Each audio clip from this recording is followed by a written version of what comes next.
হোটেলে খুব বেশিক্ষণ টাইম ওয়েস্ট করিনি, আমরা জাস্ট ফ্রেশ হয়ে বেরিয়ে পড়লাম, কারণ আমাদের দুপুরে তখনও লাঞ্চ করা বাকি। আর লাঞ্চ করতে যাওয়ার সময় আমরা এখানে দেখলাম যে কিছু জুসের দোকান, তো আমরা কিছু জুস নিয়ে নিলাম, কারণ ওখানে আসলে প্রচণ্ড গরম ছিল। আর আমরা মোটামুটি যতদিন থাইল্যান্ডে ছিলাম, তো আমরা প্রত্যেক দিনই বলতে গেলে দুপুর আর রাত আমরা ডাব খেয়েছি, কারণ কি থাইল্যান্ডের ডাবগুলো আসলে অনেক মজা, বাংলাদেশের মতো বাট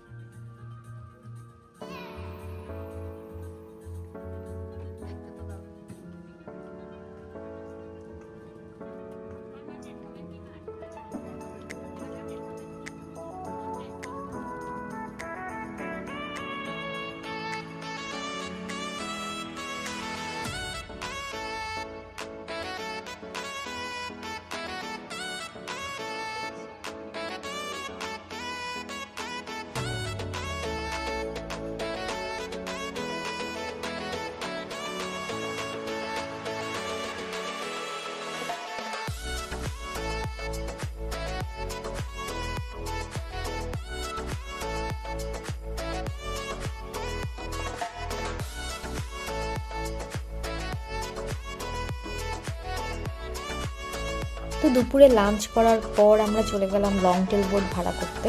পরের দিন সকালে আমরা মায়াবেতে যাব তার জন্য, কারণ পরের দিন সকালে আমরা মোটামুটি বেশ ভোরেই আমরা রওনা দিব। তো তার জন্য আমাদেরকে আগের দিন ওদেরকে বুক করে রাখতে হবে। তো ওখানে ওদের একটা কাউন্টার ছিল, আমরা যেখানে চলে গেলাম, আর ওখান থেকে ওদের টাকা দিয়ে মোটামুটি আমরা অ্যাডভান্স করে রাখলাম পরের দিন সকালের জন্য। তো গরমে মোটামুটি সবার অবস্থাই খারাপ।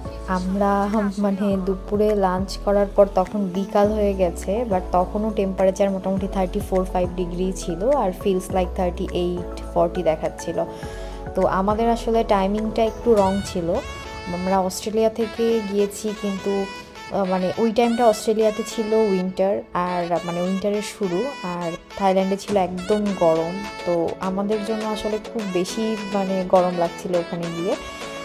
কিন্তু মানে সন্ধ্যা হওয়ার সাথে সাথে একটু মোটামুটি টেম্পারেচারটা কমে যায়, আর খুব সুন্দর ঠান্ডা একটা হাওয়া। তো আমরা মোটামুটি লাঞ্চ করার পর সবাই ওখানে বসেছিলাম। আর মানে এত সুন্দর যে প্রকৃতি হতে পারে সেটা হচ্ছে ফিফি বা ফুগেটে না গেলে আসলে বোঝানো সম্ভব না। তো এই মুহূর্তটা আসলে খুবই সুন্দর ছিল, আমরা সবাই খুব এনজয় করছিলাম। আর গরম বা ঠান্ডা যাই হোক না কেন, মানে সবার অনেক অনেক বেশি ভালো লাগছিল।